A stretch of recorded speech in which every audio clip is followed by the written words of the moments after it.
জোটের মধ্যে আস্থা হারাচ্ছে রাহুল গান্ধীর কংগ্রেস। আগামী মাসেই লোকসভার শীতকালীন অধিবেশন শুরু হচ্ছে। শীতকালীন অধিবেশনে বদলে যাবে কি ইন্ডিয়া জোটের সমীকরণ? প্রশ্ন উঠতে পারে, বিহারে ভরাডুবির পরও চালকের আসনে কংগ্রেস কেন? এমনিতেই বিহার ভোটের পর তলানিতে ঠেকেছে কংগ্রেসের মনোবল। সেক্ষেত্রে সংসদে বিরোধী দলগুলির সমন্বয়কারীর ভূমিকায় দেখা যেতে পারে তৃণমূল কংগ্রেসকে। সংসদের শীতকালীন অধিবেশন শুরু হচ্ছে ডিসেম্বরের গোড়ায়। বিরোধী শিবিরের সমীকরণ এই অধিবেশনে বদলে যেতে পারে। রাজনৈতিক পর্যবেক্ষকদের বক্তব্য, শীতকালীন অধিবেশনে বিরোধী দলগুলির মধ্যে কোঅর্ডিনেশনের প্রশ্নে চালকের আসনে কংগ্রেসের থাকা নিয়ে এবার প্রশ্ন উঠতে পারে।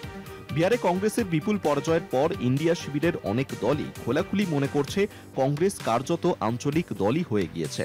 মধ্যপ্রদেশ, রাজস্থান, কেরলের মতো হাতে গোনা কয়েকটি রাজ্যের বাইরে কংগ্রেসের অস্তিত্ব নেই বললেই চলে।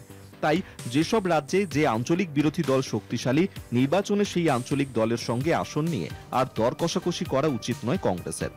বিহারের পরাজয়ের পর এই পথে হাঁটা উচিত কংগ্রেসের। ঠিক এই যুক্তিতেই এবার সংসদে সমন্বয়কারীর ভূমিকায় দেখা যেতে পারে তৃণমূল কংগ্রেসকে। সংসদের শীতকালীন অধিবেশনে বদলে যাবে কি বিরোধী দলের সমীকরণ? প্রশ্ন উঠতে পারে, বিহারের শোচনীয় ফলের পরে চালকের আসনে কেন কংগ্রেস? ইন্ডিয়া জোটের অনেক দলেরই ধারণা কংগ্রেস এখন আঞ্চলিক দল। সেক্ষেত্রে বিরোধী দলগুলির সমন্বয়কারীর ভূমিকায় কি তৃণমূল? সর্বভারতীয় বিরোধী রাজনীতির প্রেক্ষিতে বিহারের নির্বাচনী ফলাফল রাজনৈতিক ভিত্তি শক্ত করেছে তৃণমূলের। বিহারের শোচনীয় পরাজয়ের পরে আসন্ন লোকসভা অধিবেশনে বিরোধী দলনেতা রাহুল গান্ধী তথা কংগ্রেসের মনোবল তলানিতে থাকবে, এটাই ধরে নেওয়া হচ্ছে।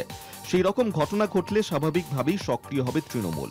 ইন্ডিয়া জোটের মধ্যেও জোটের বাইরে সমাজবাদী পার্টি, আম আদমি পার্টি, উদ্ধবপন্থী শিবসেনা, লালু তেজস্বীর আরজেডির জিঞ্জার গোষ্ঠীর নেতৃত্ব দিতে তৃণমূল এবার সক্রিয় হবে, এমনটাই মনে করছে রাজনৈতিক মহল। 2011 সাল থেকে 2025 মোট 6 বার বিধানসভা ও লোকসভা নির্বাচনে বিজেপিকে হারিয়েছে তৃণমূল। তৃণমূলের বক্তব্য, মমতা বন্দ্যোপাধ্যায় জানেন কিভাবে বিজেপিকে হারাতে হয়। মমতার তৈরি বিজেপিকে পর্যদস্তু করার ফর্মুলা এবার বিরোধীদের দেখাতে চায় তৃণমূল। কংগ্রেসের সঙ্গে রাজনৈতিক সম্পর্ক না রাখার ব্যাপারে অত্যন্ত সতর্ক তৃণমূল। আরজেডি নেতা তেজস্বী যাদবের সঙ্গে মমতা বন্দ্যোপাধ্যায়ের যথেষ্ট মধুর সম্পর্ক। তা সত্ত্বেও এবার বিহারের ভোট প্রচারে তৃণমূলের কোনো হেভিওয়েট নেতা বিহারে যাননি। তৃণমূল সূত্রের বক্তব্য, না যাওয়ার মূল কারণ ছিল বাংলার ভোটের মুখে দল হিসেবে তৃণমূলের শীর্ষ কোনো নেতাকে রাহুল গান্ধীর সঙ্গে এক ফ্রেমে রাখতে না চাওয়া। কারণ ভোট প্রচারের আলো রাহুল গান্ধীই কাটবেন, তাই তৃণমূলের ওই প্রচারে অংশ নেওয়ার কোনো প্রশ্নই নেই। আর কয়েক মাস পরেই কংগ্রেসের সঙ্গে বাংলার ভোটে মুখোমুখি হতে হবে তৃণমূলকে। তাই এখন কংগ্রেসের সঙ্গে মাখামাখি করলে মানুষ বিভ্রান্ত হয়ে পড়বে বলেই মনে করছে তৃণমূল কংগ্রেস। কলকাতা টিভি।